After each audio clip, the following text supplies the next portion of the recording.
feeling for this family that I take for granted, and so I wanted to kind of explore that theme, and then I started thinking it'd be even more interesting if she were to reveal this thing at the end that intensifies,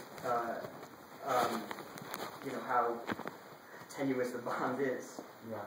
That it's not even blood relatives, but she still has this intense feeling for them.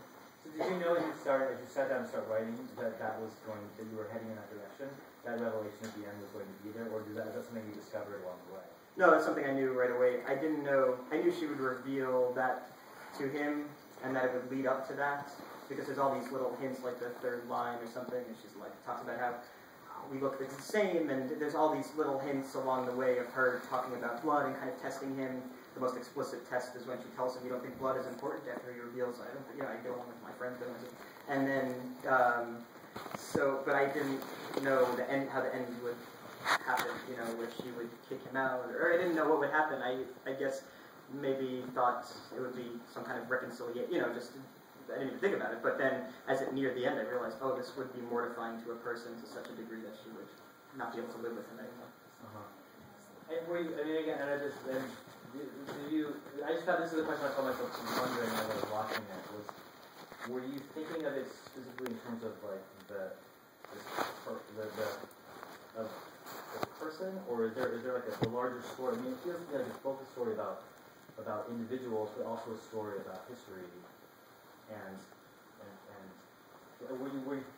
was there one like instinct that was sort of first in your mind as you were? Yeah, always the people. The very specific people. The history is interesting and it supports the people's story, but never. I'm also not.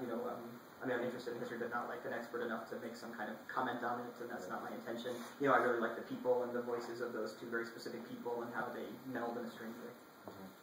And you wrote the play, you started writing this play, this play was written before Assumption, right? So when did you start working on it? And was it weird to go back to it after so much time? I've been trying to get it on for like 5 years now, so it was just weird to go back to it because I was surprised anybody agreed to do it. But the other play that you saw last year that we did was more like explicitly comedic, and so it just had a neat time when you do readings of it. You work in this field, so you understand. Like when you do a reading of a play, sometimes the things that are really funny and have good one-liners play really well in a reading, and are more likely for a theater to then pick up. And then something like this where it requires so much. It's just a lot, you have to see it, and there's a lot of Polish, it's harder to do a reading of, so it just took a while to get on. It just occurred to me, looking at Kip sitting stoically, that I didn't introduce Kip Fagan as the director. I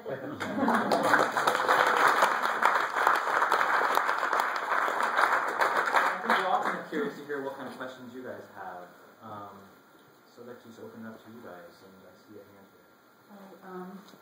Ja czuję, że może powinna mówić po polsku.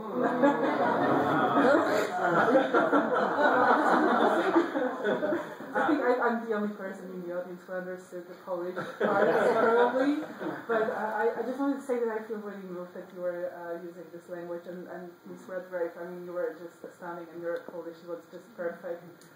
So.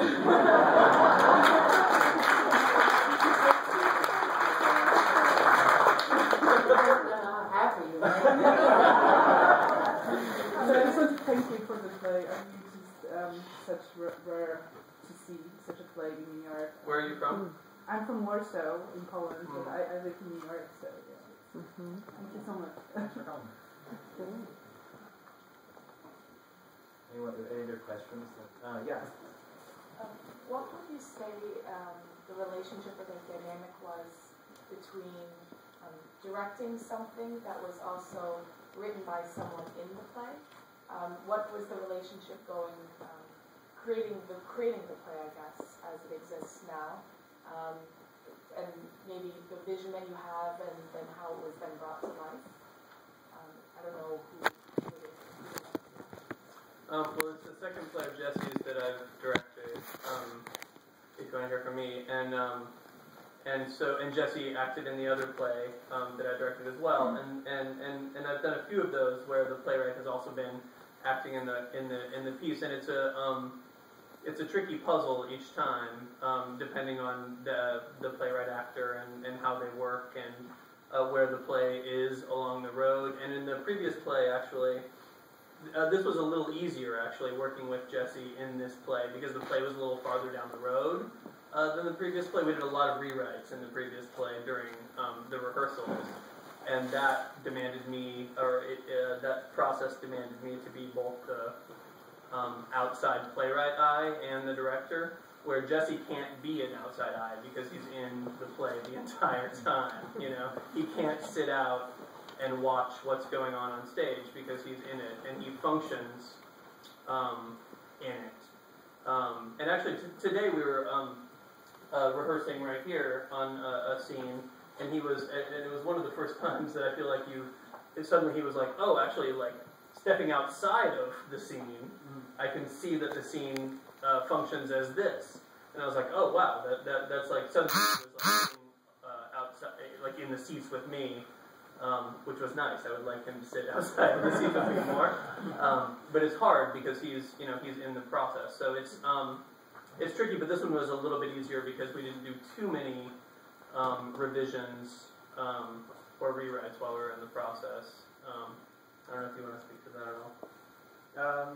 Yeah, it's a little difficult because as an actor you want to invest so fully to the point where, you know, you block any kind of questioning about the story because you're the character and the character wouldn't question his reality. So it's a little difficult. But yeah, Kip is so great. I'm so lucky to have him and so lucky to have Vanessa and also Dan, the other actor in the play, because, you know, we're all kind of like actors, like, yes, we can like kind of step out and see things more objectively as well, and that's, you know, really helpful to have smart people in the room to have a discussion about that kind of stuff.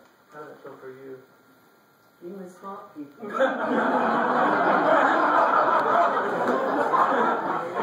I'm sorry. Working with a playwright who's also that. Yes, of course, that's where I was heading. Well, because it's, you know, I've never had before, but because this is such an extraordinary texted play, I mean, the mode of the writing, I think a couple of times I've sort of made it very inadequate, wide of the mark, but trying to get to it. But this is a sort of mix of Stravinsky and Beethoven, which is quite fascinating. The text and the rhythms and the themes and the rhythms sometimes running counterpoint to the themes completely. It's not classical, you know, and this is, you know, one of the aspects of the play that I find unraptured by, absolutely, but as well as the subject and the characters, to be. So I think because I have such, you know, I'm having to find out about the play much more than I would think I had to find out if it was Ivanov or, I don't know, Chekhov or something. Because I might think wrongly that I pretty much knew about Chekhov. But I don't know this playwright until we start and meet as actors and playwrights. So the kind of, when I say respect, I mean it in the, you know, the most largest dimension that you can set that word in. So I just decided, well, and this may not have been their experience, but this was mine. That, you know, that I would just, you know, even with Chekhov, you think, well, it's a bit wonky translation here, or something or other. We needn't obey the stage direction, or something like that. Or, you know, whatever. It was a completely new play, and a play of this extraordinary, complex text and rhythm.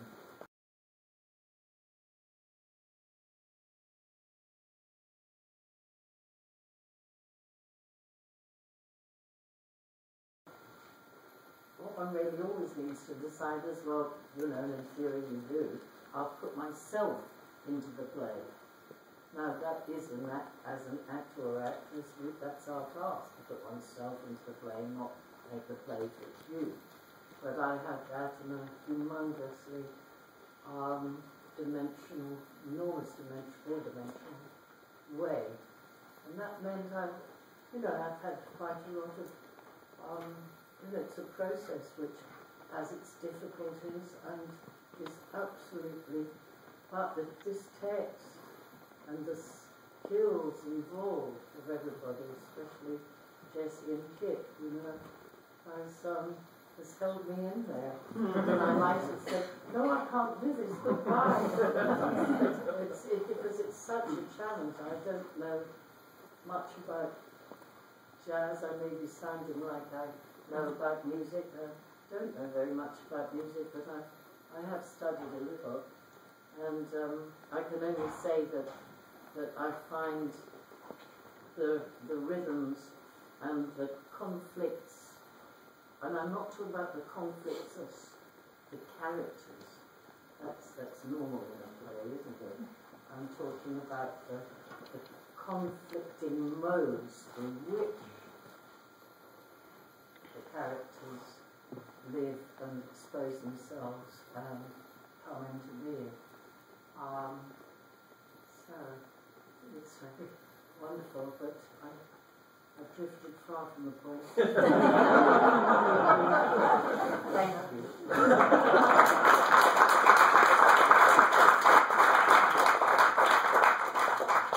Yeah. A question for Vanessa. As you were inhabiting the character of Maria, at the end it seemed like you were wavering in the decision of whether to kick him out or keep him. When you inhabit that character, do you think of that question? Do you sometimes come to different answers?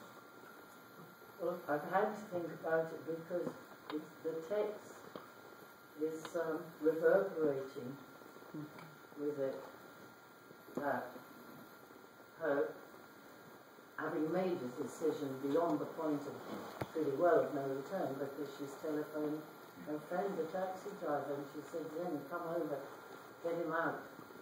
And she's rung up herself, so it's pretty well, although one can quite never say things are absolutely the point of no return. We are pretty much at the point of no return, and she can't but fall back because of this a more than blood relationship has developed between the two of them. Polish text too there, actually. Yes, it reinforces. This maybe you heard. She's saying, I mean, she's not saying I'm having second thoughts, but she's saying I feel terrible. I don't know what I want here. And he's saying, come on, let's get on with this, which I think Vanessa is conveying in those moments, but it's I think very craftily hidden by Jessie to be in Polish rather than in English. I wonder if you could speak to the background. Whenever they're watching television, and we hear about Vietnam right around when Vietnam was joining the WTO. I think I picked that up. Was that chosen just based on time, or was there another reason beyond it that's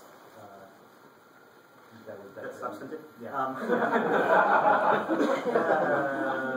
Yeah, I mean, well, that was happening while I was there, and when I was there, it was just like the same news cycle over and over, the same 30 seconds of news, which is really irrelevant to Poland, which is that Vietnam was joining the World Trade Organization, was on all the time. And then I started thinking about it, and I wanted to put, the main thing is for the character, for Vanessa's character, that she listens to English to practice for me, or in some cases to impress me by turning the volume up to show me that she's listening and, so cosmopolitan. And so, I wanted to put something there that had some kind of, I felt some emotional parallels to the story. And so I put these Vietnam things, these Vietnam stories throughout the script, because they kind of parallel what's happening in the story a little bit. The way the descriptions of the issue parallel the story a little bit, and just very loosely, it's like about how Vietnam was a communist country and is now, experiencing great capitalist reform, and how history is constantly changing, and history is so, elusive, to kind of pinpoint it is so elusive.